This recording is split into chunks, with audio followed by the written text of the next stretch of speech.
Sahana Vavatu Sahanau Bhunaktu Sahaviryam Karavavahai Tejasvinavadhitamastu ma vidvishavahai. Om Shanti Shanti Shanti. Om Purnamadah Purnamidam Purnat Purnamudachyate Purnasya Purnamadaya Purnamevavashishyate. Om Shanti Shanti Shanti.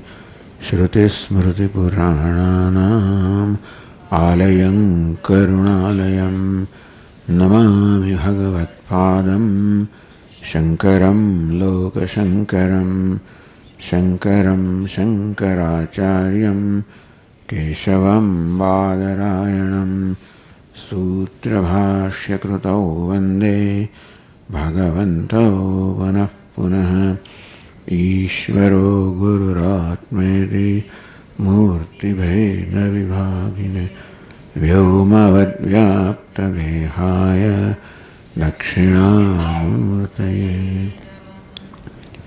Om Parthaya Pratibodhitam Bhagavata Narayanena Swayam Vyasena Grasitam Purana Munina Madhye Mahabharatam Advaitamritavarshinim Bhagavatim Ashtadashat Dhyayinim Ambatvamanusandathami Bhagavat Gite Bhavadveshinim Yam Brahma Varunendra Rudra Maruta Stunvanti Divyaistavaihi Vedai Sangha Padakramo Panishadaihi Gayantiyam Samagaha Dhyanavasthita Tadgatena Manasa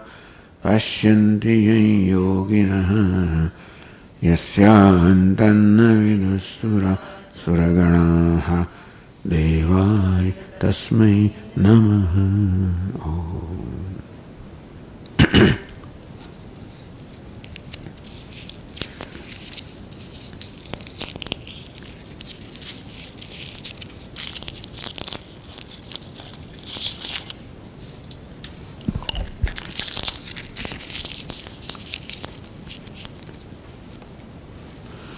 As said yesterday, we are going to study now the 18th chapter of the Gita, of which the title is Moksha Sanyasa,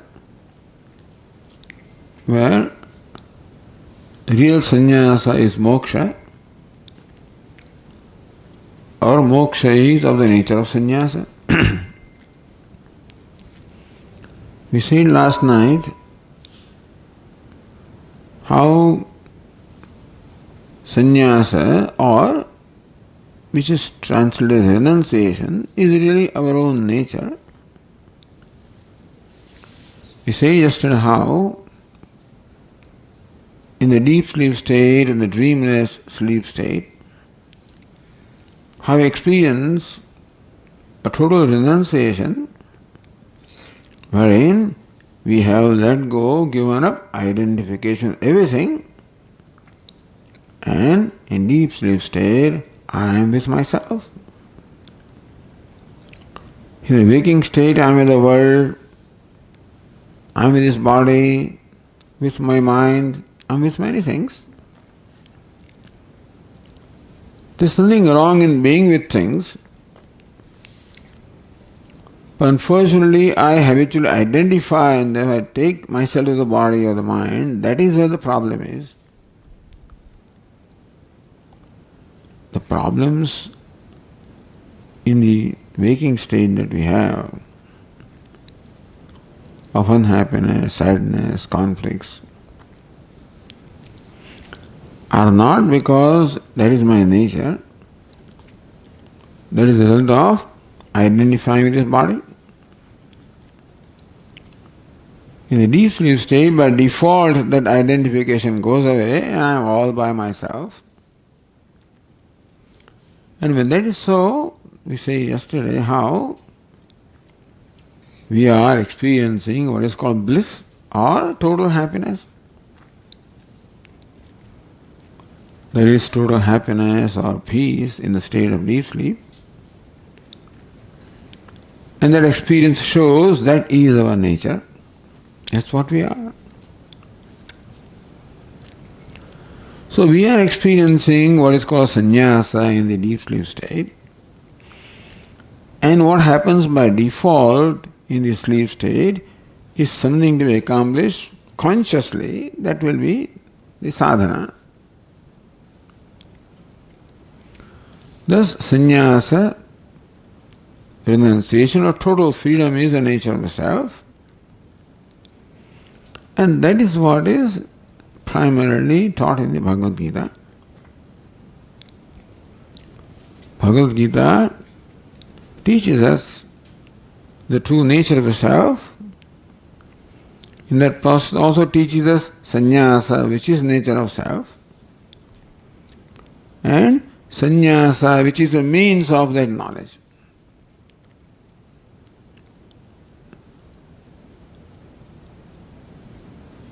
And so, this 18th chapter is called Sanyasa Yoga, Moksha Sanyasa Yoga. Moksha means the sannyasa in the true sense. So understand that I am already a sannyasi, I am already renunciate, I am already free and of the nature of happiness. But not knowing that, I take this body to be myself, mind to be myself. In that identification, there is a denial of who I am. So Bhagavad Gita teaches how we can slowly give up that identification, become free from identification, and progressively experience our true nature. That leads to the experiencing of the fullness which is my nature. The process taught in the Gita is also called Sanyasa, where the primary meaning of word Sanyasa is a self, limitless happiness. So I am sannyasi by nature, and all that Lord Krishna is teaching is to be myself as I am. And the means of that sannyasa also is called sannyasa, which is renunciation in our life. Renunciation of what is the cause of bondage. Renunciation of what is the cause of unhappiness. I said yesterday, nobody expects us to give up something that is desirable. It is likely that something that is not really desirable is thought to be desirable by me, and therefore sannyasa of that may be prescribed. But otherwise, sannyasa, renunciation, is of something which is causing a sense of bondage or limitation in me.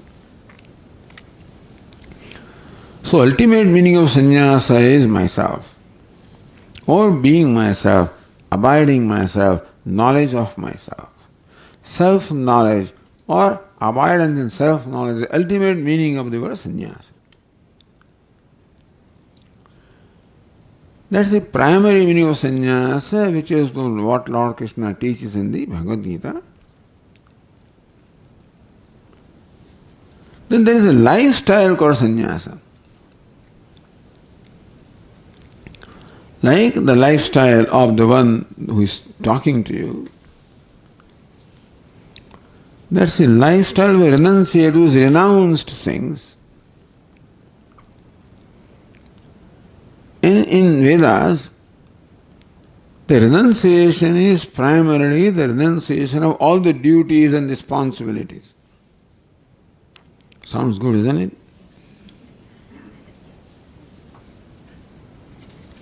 Renouncing, giving up all duties and responsibilities. When an aspirant takes the vow of sannyasa or renunciation,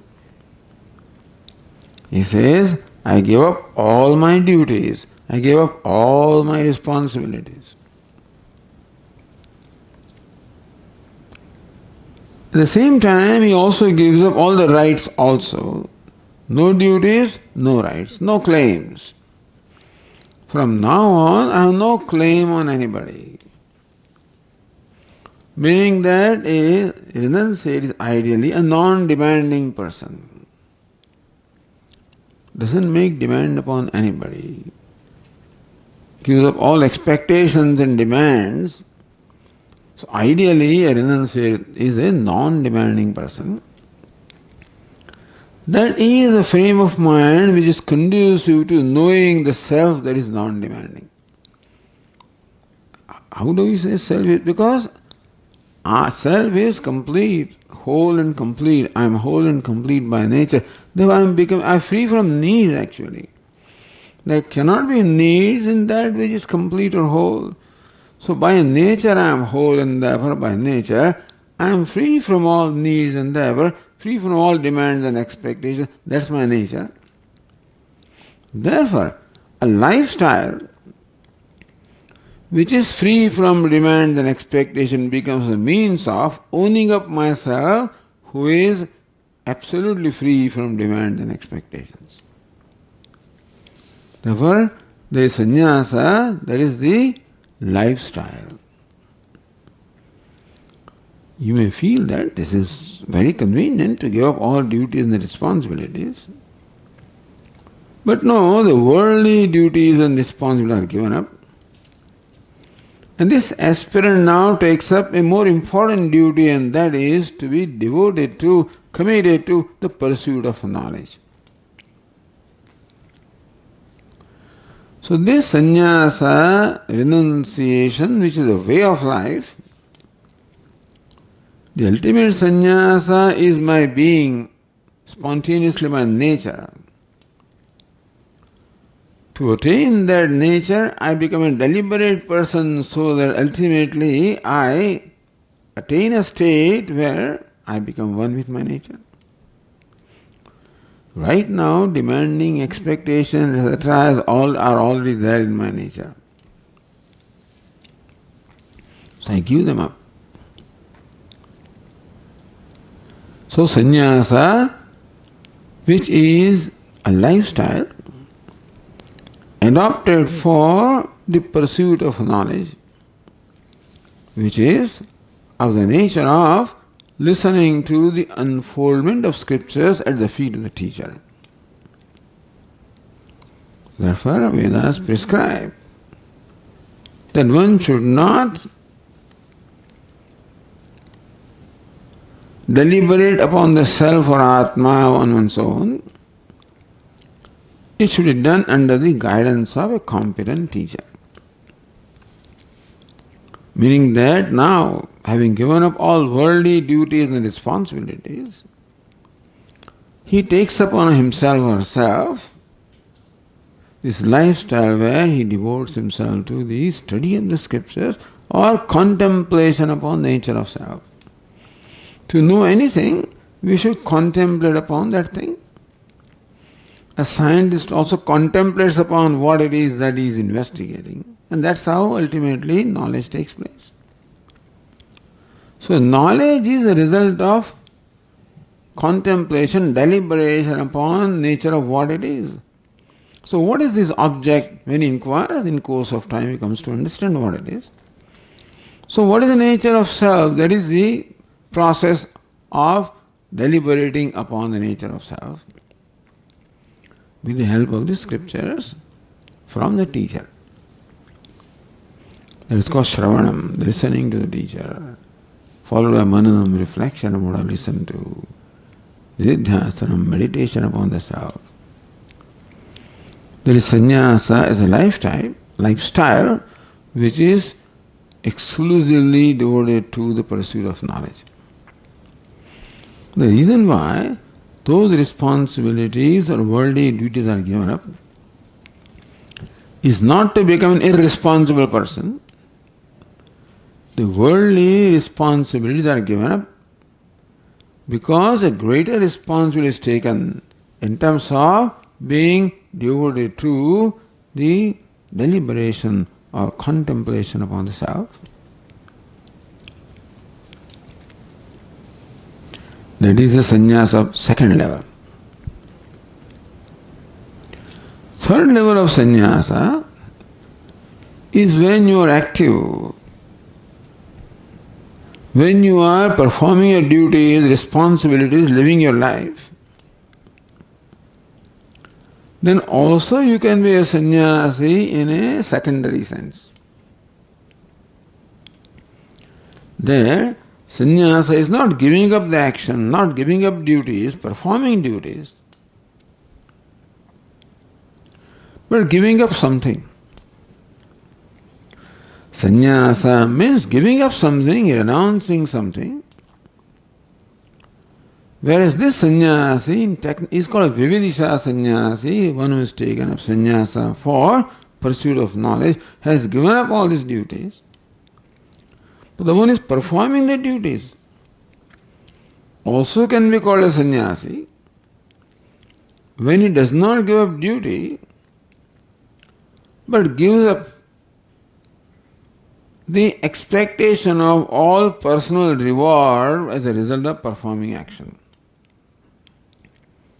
When you perform actions, it is natural that I expect a reward as a result of performing that action. Who will perform action if there is nothing to gain? And when it appears to us that by performing the action there is no personal gain, that I lose my motivation to do anything.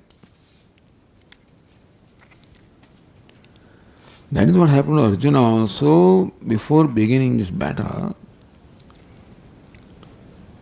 Fighting this battle would bring him victory, would bring him kingdom, power, and everything that goes with it, all the pleasures that go with it. All of a sudden he lost interest in all of that. He says to Lord Krishna, I am not interested in victory, I am not interested in kingdom, I am not interested in means of happiness, I am not interested. Therefore, why should I fight? So, purpose of battle for Arjuna was to gain victory and kingdom and all the pleasures that go with it.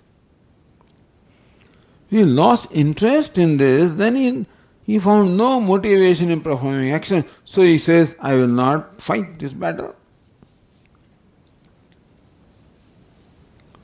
So now Lord Krishna taught him all along why he should fight the battle. By making Arjuna see that even when there is no material or worldly gain in performing action, in case of Arjuna, like victory or kingdom, etc., even when that is not there, in fact, Lord Krishna teaches that, hey Arjuna, may you perform this action, in your case, action of fighting battle, in our case, whatever the duties may be. Perform this action without the expectation of any personal reward. Then what is the purpose of performing action? If I am not going to get reward, then what is the motivation of doing something? Lord Krishna says there are two kinds of rewards. One is, of course, the material or worldly reward that is evident to all of us, which in case of Arjuna was his victory and kingdom, etc. But there is another kind of reward. Lord Krishna says, perform your duty, fight this battle, without the expectation of the reward of victory. Renounce the reward. This is called renunciation. Not renounce action, but renounce the expectation of reward, personal reward from this action. Then, oh Bhagavan, Lord, why should I perform? What's the purpose of performing action? You perform action for the reward of the world. So it is not that only a self-centered reward can be the motivation of an action, which is usually the case. But Lord Krishna has been teaching all along in the Gita. Thus, when we perform an action, a self-centered action, meaning that an action meant for self-gratification, it becomes a binding action as much as even though after performing action I may get that reward and I may get self-gratification, ego gratification, sense gratification. Unfortunately, the reward is very short-lived. That it in fact vanishes very quickly and it leaves in its place the craving for more reward. The rule is that one can never be satisfied with what one gains. There would be a short-term satisfaction. I have a new car, I'm very happy, exhilarated. How long? For 3 months. I love that car and I take every opportunity to ride that car, drive it. But slowly, by the law of diminishing return, the pleasure that that car gives progressively diminishes. And then time comes that, now what next? I should have a second car, I should have a bigger car, I should have something else. Meaning what I gain has a short-lived effect, leaving in its place the craving for a further reward. So this is the rule, that anything done for a personal reward or self-gratification of any kind only creates in its wake a greater need or greater demand for self-gratification. This is a trap. A person can never be satisfied or content by achieving those worldly gains as a result of his effort. Nothing wrong with worldly gains, understand? But this process of seeking gratification, happiness from something out there is a process where I am seeking something which is not there. Happiness is not out there in anything, even in victory or kingdom or power. Happiness happens to be the nature of self. Whenever I perform an action with expectation of reward, I presume that the reward will make me happy. You are happier than what I am.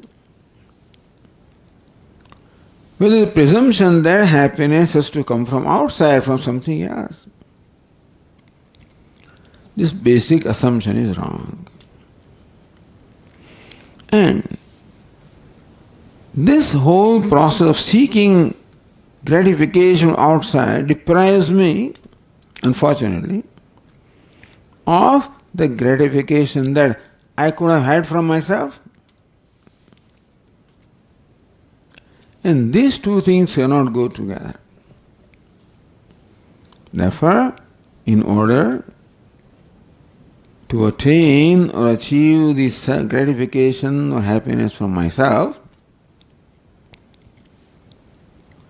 I have to give up the expectation or demand of happiness from non-self or something other than myself. The Lord Krishna teaches, Karmanyavadikaraste ma phaleshu kadachana. What the statement means is that you should perform, it is a duty to perform action, meaning do the right thing. What is expected out of you in a given situation, that's what you should do, without demanding that action should give you as a result in terms of any personal reward. Perform that action for the reward of the universe. Now this is a big deal, this is a tall order. But this is what Lord Krishna means. Yajnasat karmonyatra lokoyam karmabandhana tadartham karma kaunteya mukta sangasa. Hey Arjuna, perform action in the spirit of yajna or offering to Ishvara, offering to the universe. This is called selfless action.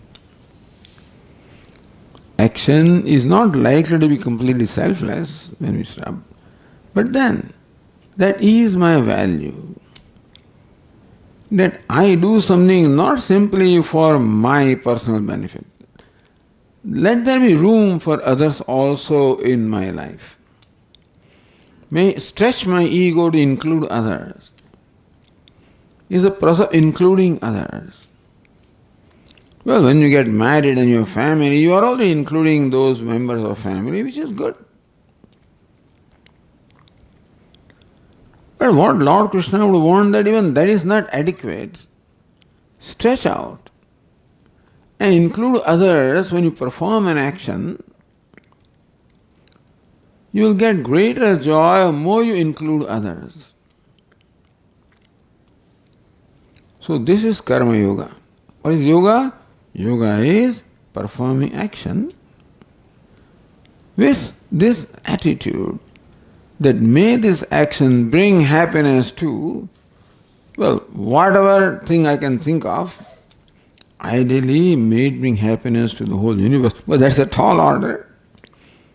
Bring happiness to the society, happiness to my organization, happiness to set up where I'm working. So whatever more inclusion there is in life, that much is selflessness. Total selflessness is total inclusion, which is, as I said, this is the ideal. What does it do? This whole attitude of including others progressively releases me from self-centeredness, from smallness of mind, narrowness of the mind, selfishness of the mind. Today, unfortunately, I believe that satisfying the need of the self is a way to become happy. As we say, it's binding. And therefore Lord Krishna teaches that more you become a giver, more you become a contributor, more satisfaction you discover.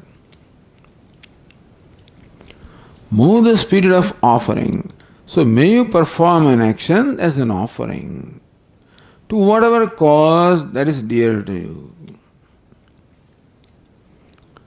Ideally it should be offering to the universe, but we are not there.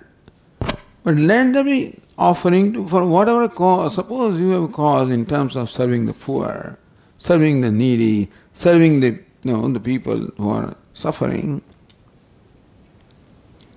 serving somebody other than you also. Include as much as you can. To that extent, my mind becomes free from that narrowness. To that extent, I discover a satisfaction from myself. What Lord Krishna is teaching is how to discover happiness from myself, where it really is. And this is the process. That's called karma yoga. This so karma yoga in the true sense also involves constantly renunciation of self-centeredness, renunciation of the expectation of personal reward. Usually my question is, what is in it for me? But more I become free from that, what is in it for me and others also?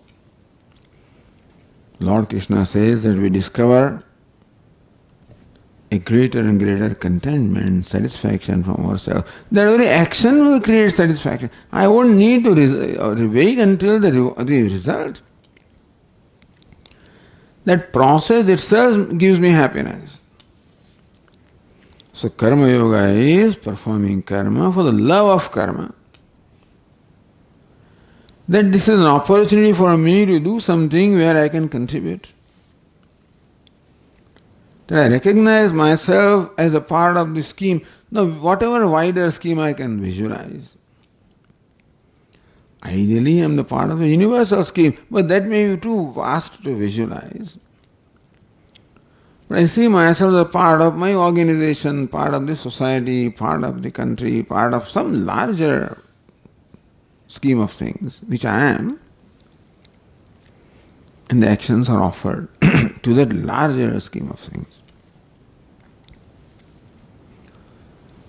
This is the process of making me free from the self-centeredness called raga dvesha, attachments and aversions.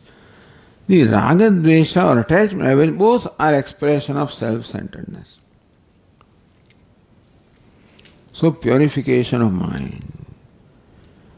Progressively making mind free from raga dveshas, attachments, aversions, self-centeredness.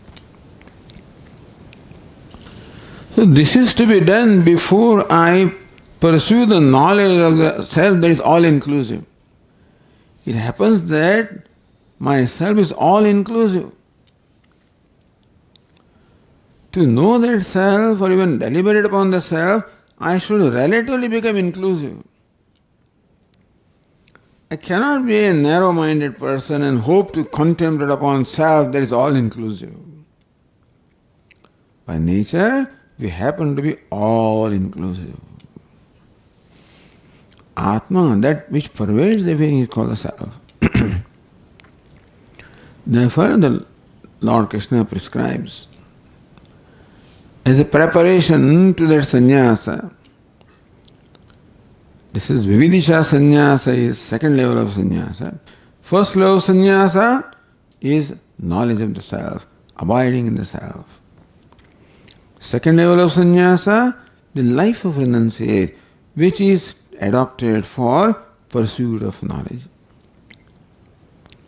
The third level of sannyasa is this state of mind where I renounce the self-centeredness, renounce my raga-dveshas, renounce my demand for personal reward as much as I can.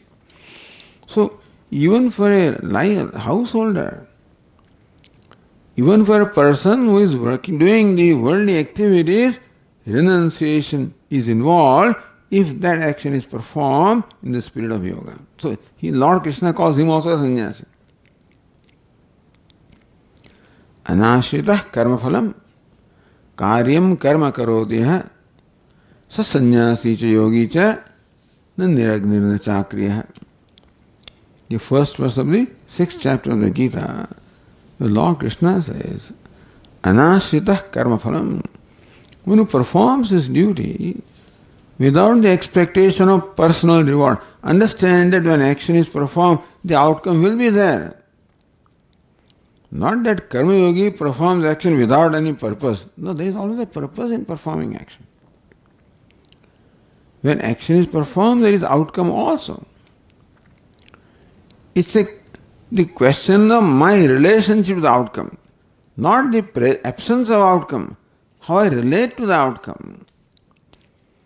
I perform the action, so the reward is mine. What comes as a result of action is mine. So now that is not yours. Lord Krishna says you perform the action the outcome belongs to God or Ishvara. No. Then Swami, what will I get? As we say, you get inner freedom. But then what about my life? That Ishvara will take care. We are not there yet, but this is ideal. There is provision for everybody in a scheme of things. And so far I have been given everything without my demand, and therefore a karma yogi doesn't demand. But this is the ideal karma yogi. So this is yoga, or this attitude of being a contributor, being the one who performs action as an offering to Ishvara, to some cause which I have in my life. This is karma yoga, is prescribed as a preparation to the sannyasa taken for knowledge, which is prescribed as a preparation for the abidance in knowledge. 3 levels of sannyasa. So now we start the 18th chapter with a question on sannyasa. So let us read that question and try to understand what Arjuna has in mind. So open this handout. Now are there any copies left anywhere? Oh, right there. Okay. Wow. I should look this way. We're in high-tech, world.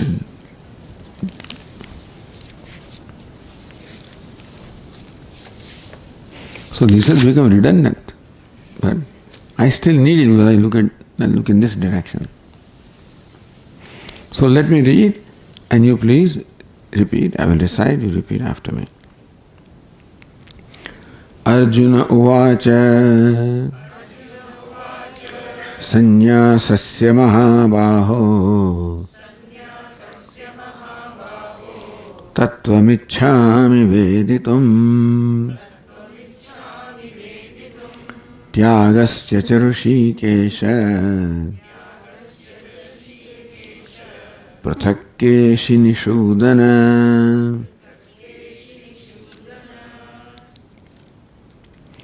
He Mahabaho, Arjuna uses 3, addresses Lord Krishna by 3 names. He Mahabaho, O mighty arm, Lord Krishna. Rushikesha, Rushikanam Isha, O Lord of the senses. Keshi Nishudana, O slayer of the demon Keshi. All of a sudden 3 addresses. So it's tremendous affection or outpouring of love that Arjuna has for Lord Krishna. And each, of course, name has a meaning. The Lord Krishna destroyed the demon called Keshi, therefore he is called Keshi Nishudana. Meaning Lord Krishna destroys all the external obstacles that we have.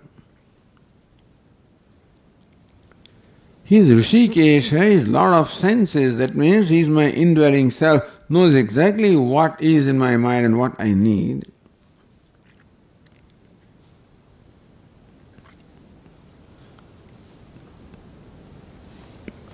Mahabaho, mighty arm, the one who is capable of removing all my obstacles, external and internal. In a way, Arjuna is urging the Lord,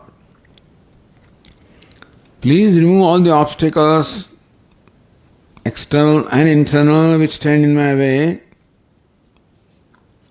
of gaining moksha or gaining abidance in knowledge. Tattvam ichchami veditum. I desire to know the truth. Sanyasasya mahabaho tyagasya cha. Arjuna used 2 words, Sanyasa and Tyaga. O Lord Krishna, I wish to know the tattva, the true meaning of what is meant by sannyasa and what is meant by tyaga. Sannyasa means renunciation. Tyaga also means renunciation. However, in course of his teaching, Lord Krishna has used these words sannyasa as well as tyaga in different places. And Arjuna is seeking clarification as to Lord, have you used these words tyaga and sannyasa as synonym, meaning that do they mean the same, have the same meaning? Or do they have different meanings? Number one, suppose they have the same meaning, then also what is the true meaning of sannyasa or tyaga? What is the true meaning of renunciation? It is giving up what? Renunciation, giving up something. Giving up what? So that is what I want to understand.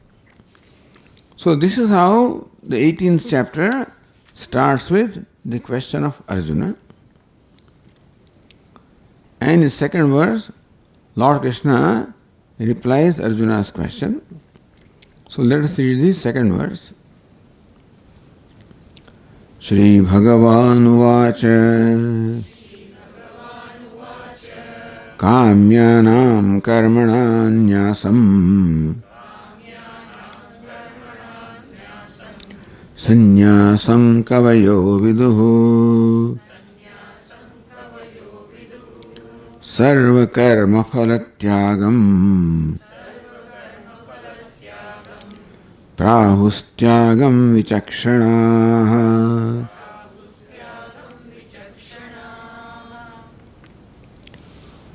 Lord Krishna says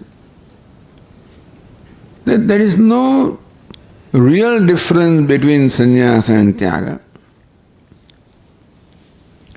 In the first line, Lord Krishna explains what he has meant by the word sannyasa. Kamyanam karmanam nyasam. Nyasa also is giving up renunciation. Sanyasa, samyak nyasa, renouncing very well. Lord Krishna says, what is sannyasa? Kamyanam karmanam nyasam. Renunciation of kamya karma, desire prompted action, renunciation of actions performed for fulfilling desires.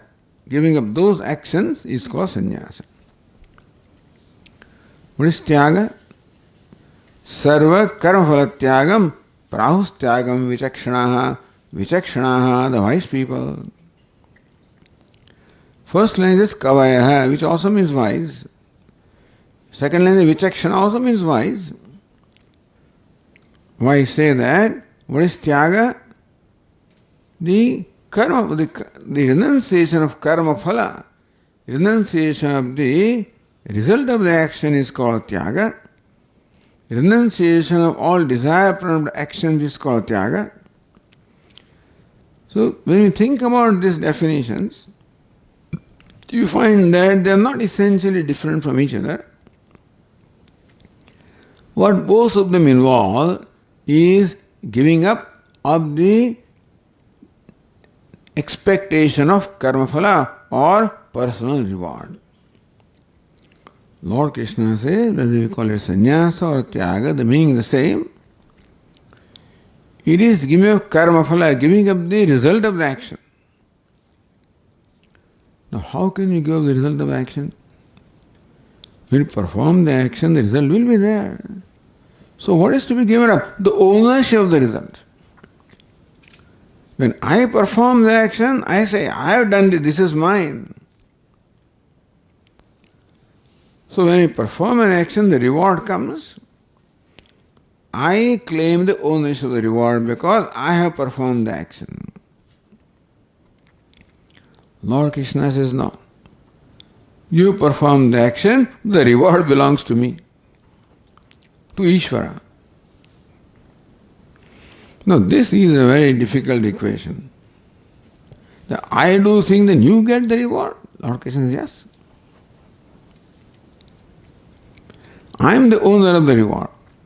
You are the performer of action and I am the owner of the reward. So Arjuna, nothing belongs to you. Lord Krishna says, I am Ishvara, everything belongs to me. Is it not so? What I think belongs to me also does not really belong to me. What do you mean, Swami? It is my body. Is it not my body? Well, you may call it your body, but have you created it? Is it not that this body is given to me? If you are the author of something, then you can be owner of that. You can be owner of something of which you are author, meaning you can be owner of something which you have created. Body, I have not created. It is given to me. These organs of perception, fact of seeing, hearing, tasting, touching, smelling, not created, it's all given to me. The organs of action, speech, hands, legs, not created, but given to me. How about the mind? That also is given to me. How the intellect? Also given to me. Is it not so? Aren't all these things gifts given to me? So when I perform action with the help of my intellect with which I think, help of my mind with which I will, and help of the organs with which I act. Buddhya nischitya, manasa sankalpya, buddhya nischitya, karma karoti. We will with our mind, decide with our intellect, and act with our sense organs. But then when action is thus performed, the intellect also is given to me, doesn't belong to me. The mind also is given to me, doesn't really belong to me. The sense organs also are given to me, they don't belong to me. And any material with which I perform the action is all given to me, is it not so? Coming to think of it. No, Swami, this is my house, my car, my this. It's true. I built it. You built it with what? With my knowledge and skill. Who gave you that? With the materials, who gave you that? Come to think of it, really, everything is given. All that I can claim is that I am an instrument in doing things. I am not the author of doing things. I am a nimitta or instrument in doing things. Really coming to think of it. Usually I am doing this is my action, this is my reward, that's the usual thing. But unfortunately, this my action, my reward, and I become very proud and happy when I get the reward. Unfortunately, that so-called happiness, as I said just earlier, it is binding because it does not give me any lasting satisfaction. In fact, it creates in its wake more desire for satisfaction. The scriptures compare that to pouring butter in the fire. When you pour butter in the fire, fire becomes more demanding. So you keep on satisfying the demands of your mind, it becomes more and more demanding. That's the reason why Lord Krishna also reversed that process to discover the real happiness in life. The so-called renunciation, I'm not renouncing anything, really speaking, nothing belongs to me. I have to renounce my notion that this belongs to me. So Lord Krishna said in 9th chapter, Patram pushpam phalam toyam yome bhaktya prayachati. Give me something, give me a flower, a leaf, a fruit, some water, something that you get, abundant and plenty available. Give me. It is spirit of giving because it doesn't belong to you, it belongs all to me. You are claiming that ownership. This mamatva, ownership is a big notion. Puja Swami used to say, describe his own experience. Many, many years ago when he came to Bombay, he came from Tamil Nadu, and Bombay is a huge place and big, big apartment buildings. Once a devotee came to Swamiji and invited him for bhiksha, for lunch. Swami is invited, is made to sit, offer garland, etc. and sitting. And this man goes inside to do the preparations. So Swami is a thinking person. So when he comes out, he says, this flat, who does it belong to? It belongs to me? Does this wall belong to you? Well, I can't say this wall, that is right wall of me, the left wall of the next fellow. So I can't say it belongs to me. This left wall is right wall of the other fellow. What ceiling? Oh, my ceiling is the floor of the fellow above. From the floor, that's the ceiling of the fellow below. What belongs to you? The space, the notion of space belongs to you.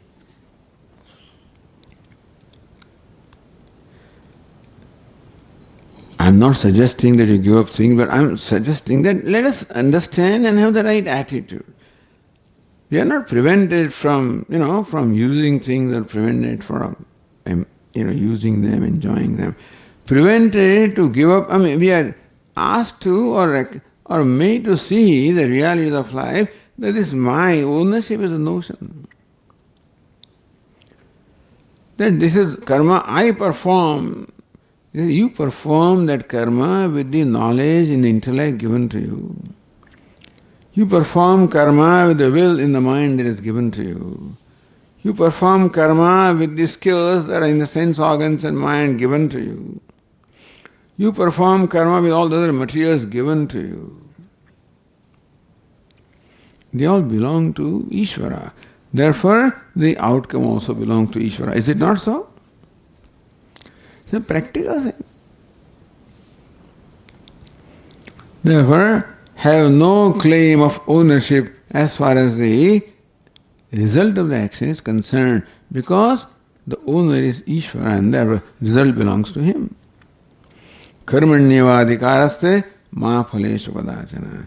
You adhikara, you have the duty to perform the action, but have no right, meaning that no ownership of outcome. So this is called renunciation of result. It's not recognition that result doesn't belong to me. It's not renunciation. Renunciation in each case is recognition of reality. What I'm falsely holding on to as mine, recognizing that it belongs to Ishvara. Let it be. Not that easy, but this is saying it's easy, but this is how the realities are. And closer we are in tune with the realities, happier we will be. Because we think that by claiming ownership of the thing that it gives me security, etc. But we have to think that what gives me security also creates anxieties, etc. Anyway, the thing is, so this is the karma phala tyaga. Renunciation of karma phala is that giving it to one who it belongs to. So let's go karma phala tyaga. Perform action and recognize that the reward belongs to Ishvara. You take what you need from that and let rest make available to Ishvara. Lord Krishna does not prevent us from taking our share of what we need, but the whole thing doesn't belong to this human being is only a fellow who wants to possess and hoard and nobody else in nature. The birds come and take what they need and then go away and leave rest for... Everybody in nature leaves rest for others. They take only what they need. And that is not... We are not stopped from doing that. No, but Swami, I need 16 chapatis. No, what you need is also that you have to determine. I need a 6,000 square foot house and I need 3 cars. Well, now then you have to see what exactly you need. We find that our needs are not that many. This old person comes to Swamiji, he says, I am very anxious, very worried. What will happen to me? So Swamiji gave him a prescription. For 41 days, do as I tell you to do. Do you know how to cook? He says, I know how to cook. So do one thing. For next 41 days, you purchase what you need for your food. You purchase. And cook yourself. And make sure that you eat what you cook. Just have this vrata vow for 41 days. This fellow came back to Swamiji in 15 days. Swamiji, I realize, what do I need? I need one chapati, little sabji. That's all I need. Then what are you worried about? I was worried about for nothing, because what I really need is there in plenty. So our needs are really very, very little, not a big thing. Oh, we have created lots of needs, that's a different thing. So we have the freedom to take what we need. Just as the rest of nature, all other creatures leave everything else to nature. And so Lord Krishna is teaching that. That's called karma phala tyaga. Renunciation of result of action means renunciation of ownership of that. Taking what I need and let Ishvara have the rest. Sarva karma phala tyagam praus tyagam vichakshanaha. So either you give up all desire prompted actions or give up actions, the result of action amounts to the same thing.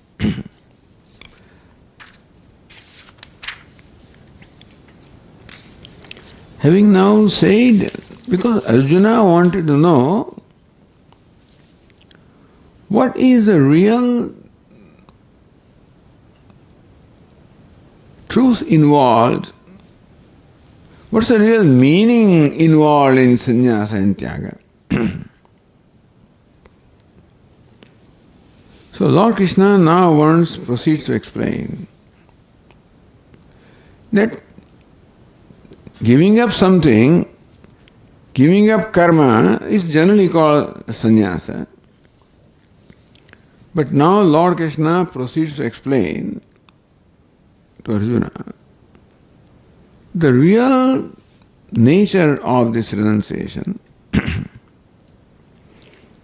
Lord Krishna says that look, some people think that you must give up karma. There are those philosophers who believe that performing your duty also is an obstacle to your spirituality. For self-knowledge, you need to give up all your duties because they are an obstacle to pursuit of knowledge. That's what some people believe. Other people say that no, you should not give up all the actions, perform your duties, retain the duties that you are supposed to do. What is this duty? The concept of duty comes from a recognition of my relationship with the world.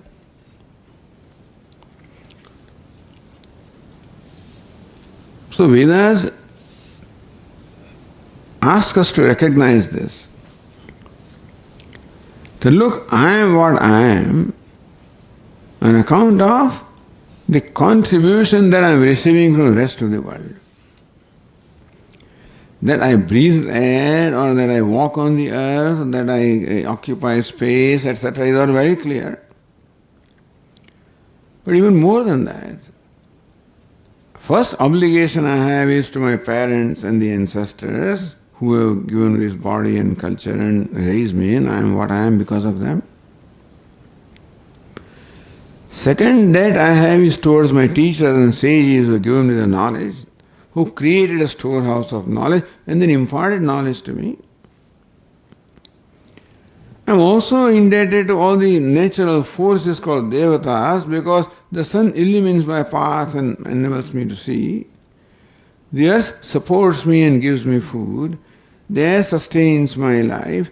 The water sustains my life. And therefore, all these elements of nature, which are called devatas, they also constantly contribute to my life. The other human beings in the society also have contribution in my life. That when the farmer does what he does, the postman does what he does, the teacher does what he does, and nurse does what she does, and every other member of society does what they do, that is when my life is possible. I am indebted to them. And even the animals and creatures and plants and trees that are all around me also constantly contribute to my life, directly or indirectly. It's a matter of recognition, how trees have to contribute, how cows have to contribute, and how other creatures, which may not directly appear to be contributing, but through a series indirectly, everything contributes. This fellow does something for this, and that does something for that. When we study this environment, we see what a balance is there and how everything sustains something else, and that's how I am sustained in the end. So what is duty? A recognition of this favor that we are constantly getting without asking. And therefore, I should recognize this favor done to me, and that will create in me a sense of gratitude that, oh, this is done to me without even asking. And a spirit of returning that favor out of sense of gratitude. For there is sense of gratitude, you always want to return the favor. When somebody else gives you water when you are thirsty, then you will also have the desire to return that favor, offer water when that person is thirsty. So when all this nature consisting of these 5 kinds of entities that I just described, parents and ancestors, teachers and sages, all the different devatas, natural forces, other human beings, and rest of the created environment, we recognize the contribution they have in my life, then Vedas say that you should also return the favor by nourishing them. They are nourishing you, you should nourish them. They are propitiating you, you propitiate them. The 3rd chapter of Gita says, Devan bhavayatanena te devaha bhavayantuva parasparam bhavayanta shreyah paramavapsata. You propitiate the devatas, meaning all those 5 entities, the devatas and parents, pitrus and the rishis and the human beings and the creatures. You propitiate them. Recognize their need and contribute as much as you can in fulfilling their needs. So Vedas looked upon life of a human being as a life of contribution. Because we are receiving the favor even without, that is how the scheme of things is, that everyone is what he or she is because of favor which is granted to him by the rest of the universe. Therefore the Vedas say that you deliberately perform action in the spirit of returning the favor. This is called duty. So duty is an action performed with gratitude in the spirit of returning the favor to those who are extending favor to me. Meaning that by performing this action called duty, I am not obliging anybody. I am returning the debt. If I borrowed $1,000 from you with a condition that for next year or every month I'll return $100, when I give $100, hey, I give $100, give me something back. No, I'm returning. I'm indebted to you. So this spirit of what is duty is action willingly performed in the spirit of gratitude, spirit of contribution, spirit of offering to these aspects of the nature. See how the life of human being in the Vedic times was in tune with the environment, in tune with the rest of the world. In what way? by recognizing how they are contributing to me, how then I should contribute to them. Thus, this was a relationship of mutual contribution. Upakaraka, upakarya relationship, that I am favored and I should favor in return. Can you imagine what harmony would there be if human beings lived life like this? Then there will be total harmony. Then nature will give back bounty. Devan bhavayatanena te devaha bhavayantuvaha parasparam bhavayanta shreyah param avapsyatha. Thus propitiating one another, may you gain all happiness and prosperity. So Gita is not against prosperity. Prosperity will come when there is this true spirit. Because when you offer, the nature also will return the favor. Shreyah param avapsyatha. So this is called duty. And the duty is, can we briefly say to be yajna, dana and tapaha, which we'll mention later. So Lord Krishna says, what is tyaga? What is renunciation? Normally, sannyasa or tyaga is understood as renouncing all duties. Lord Krishna says, no, not yet. Arjuna, a time will come for you when you will be able to renounce all duties, but not yet. Before I can give up my duties, I should have gained that maturity that now I do not make any demands upon the environment. As long as I am living a life where I make demands from the environment, the 5 things that I said, like the parents and ancestors, the teachers, devatas, human beings. As long as I depend upon them, I have to return the favor. You cannot cop out. You cannot keep on receiving the favor without returning the favor. That is sin. Te dattan apradayabhya yo bhungte steneva saha. Lord Krishna says he keeps on receiving the favor like this and does not return the favor. He is a thief, a moral thief.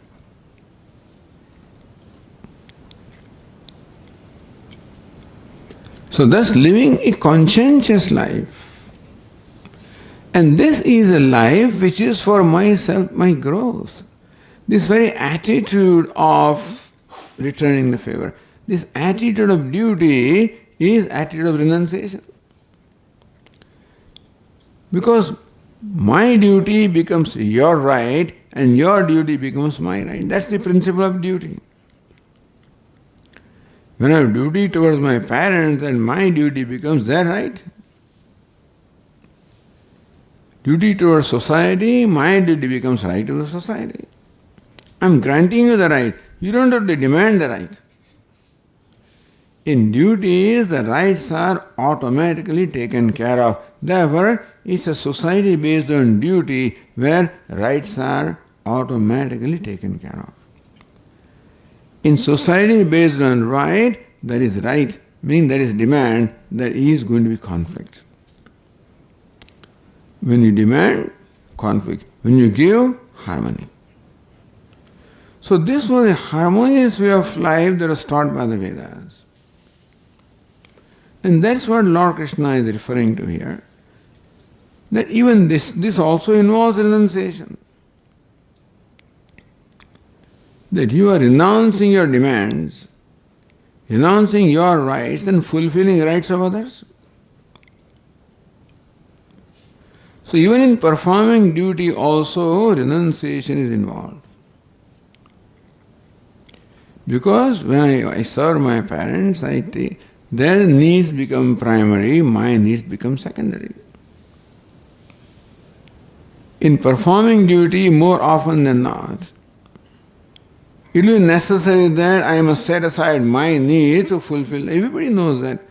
all of you have lived life, and all of you have had to perform duties. The wife for the husband, husband for the wife, for the family, for so forth and so on. You cannot retain your comfort and give comfort to others. Generally, it doesn't work that way. You have to, wherever necessary, you have to set aside your comfort to take care of comfort of the other one. So it involves renunciation. This period of duty also involves renunciation of self-centeredness. I have to be other-centered in order to perform my duty. When I perform duty towards you, then your needs become primary, and therefore I have to set aside my need is becoming conflict. So the very idea of duty involves renunciation. Thus the Vedic way of life was based on tyaga or renunciation. If you lived the life with right understanding and right spirit. So this is what Lord Krishna wants to explain to us. And in the third verse, Lord Krishna says, as a preface to what he is going to expound further, Nischayam shrunu me tatra tyage bharata sattama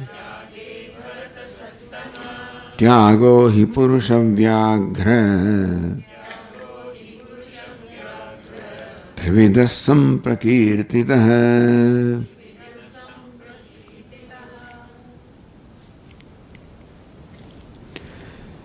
Tatra tyage bharata sattama me nischayam shrunu.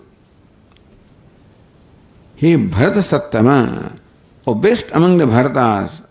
So Arjuna also is addressed by Lord Krishna with two names.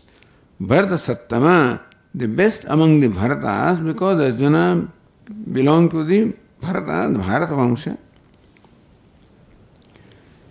And Purusha Vyaghra, the second line says Purusha Vyaghra, O tiger among the men. Meaning that, O best among the men, O best among the Bharatas, or the lineage of Bharata, and best among men. So Lord Krishna also shows a lot of love and respect for Arjuna. When Arjuna asked a question, he used three names for Lord Krishna, describing glories of Lord Krishna, that, O slayer of demon Keshi, O mighty arm one, O Lord of the senses, the indwelling self. Thus, describing, using names to describe the glories of the Lord, glorifying the Lord. Here Lord also glorifies Arjuna. Best among Bharatas, best among men. Which means that even though Lord Krishna is Lord, he doesn't have to respect anybody, but he does. So that is where nobility comes. That a great man also respects others. So greatness does not just confine itself to receiving all the respect from others, but also showing the respect to every little one. So that is how one should live the life. That everybody deserves my respect. It can be a sweeper. I use the word sweeper in that sense. It can be just a person who is doing some menial work.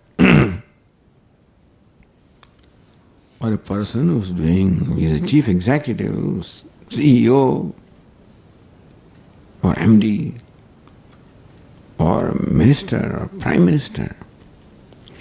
There are people of different categories.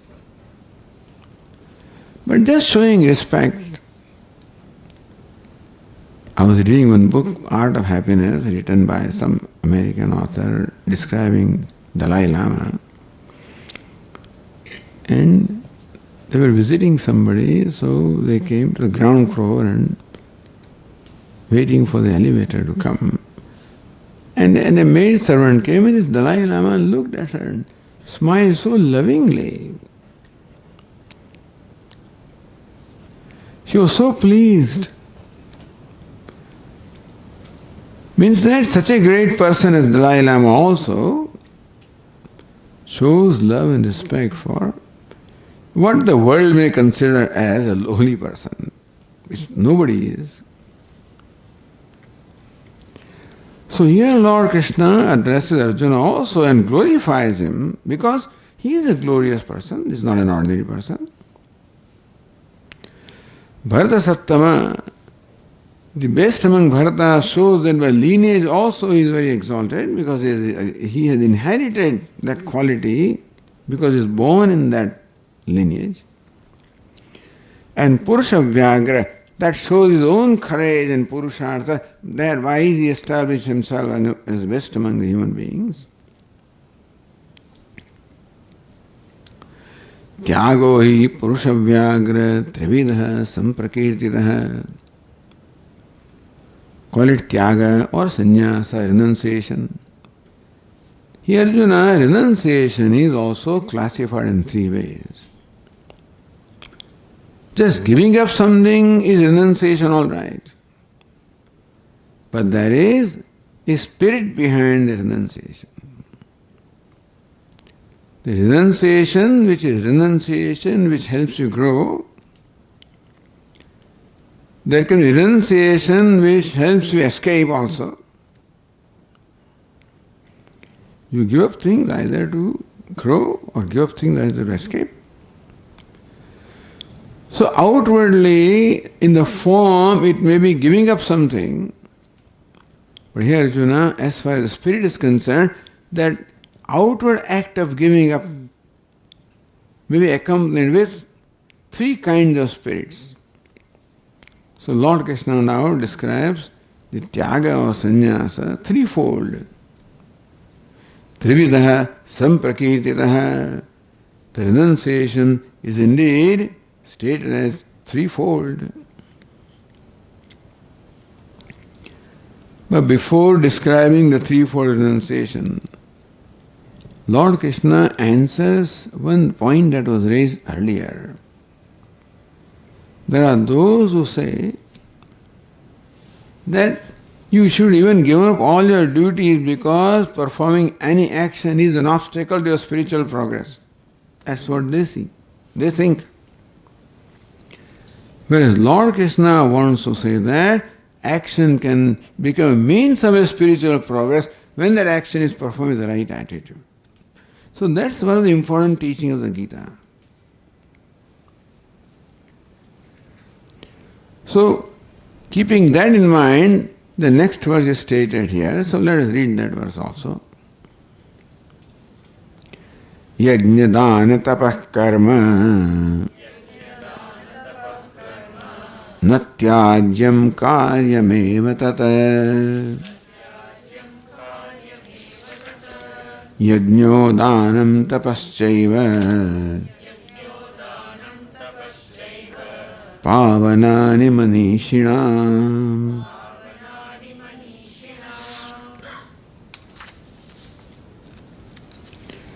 Arjuna, even renounce action, make sure that these three things are not renounced.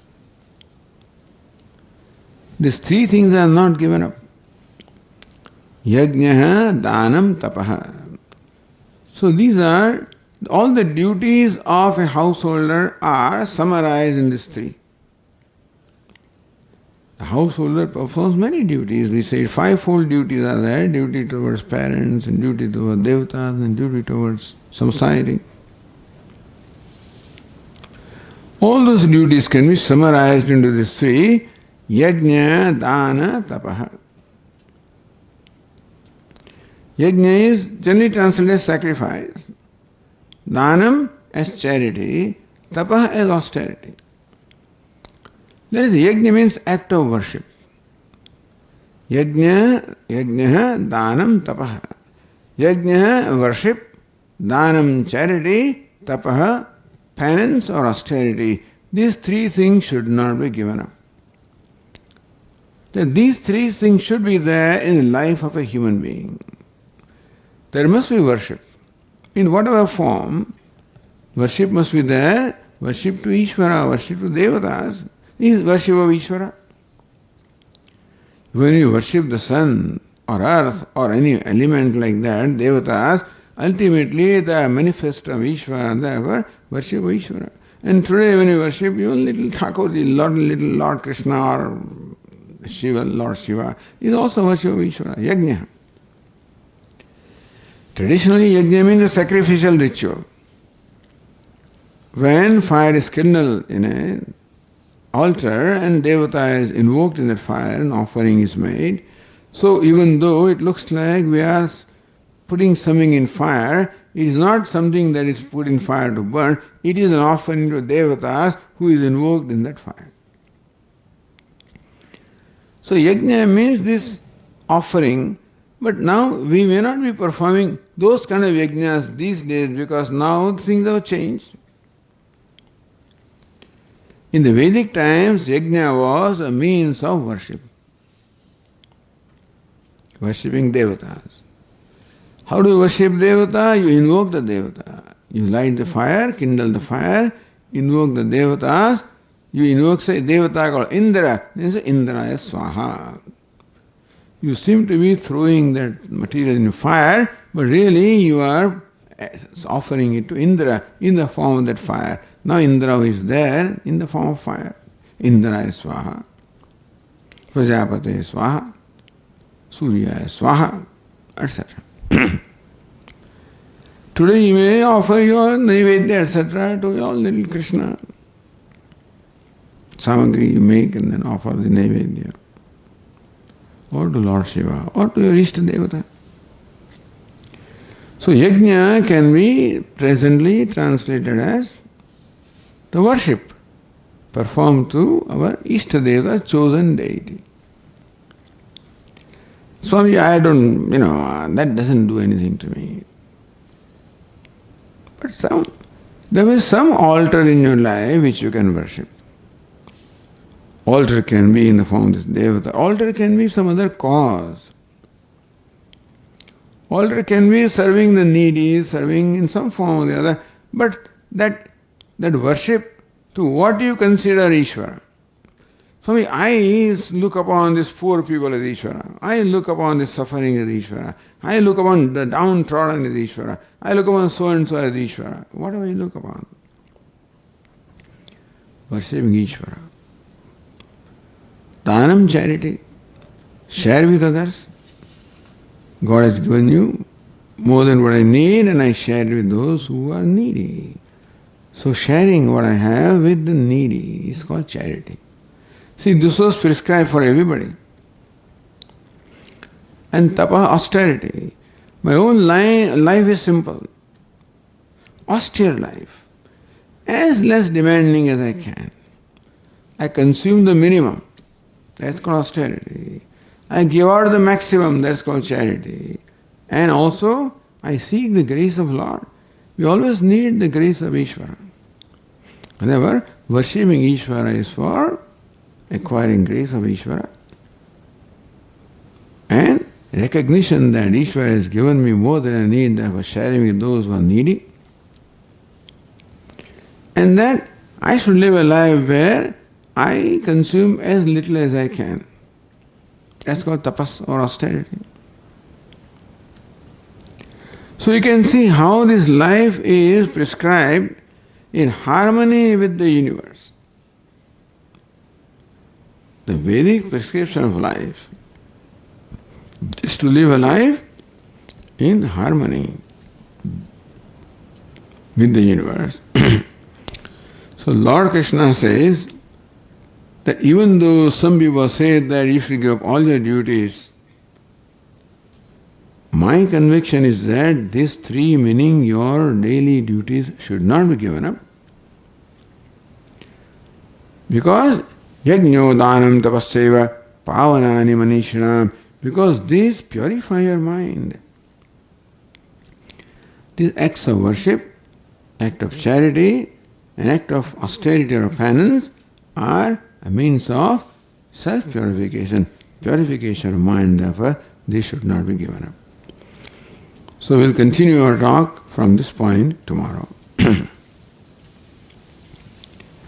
Om Purnamadah Purnamidam Purnat Purnamudachyate Purnasya Purnamadaya Purnameva Vashishyate.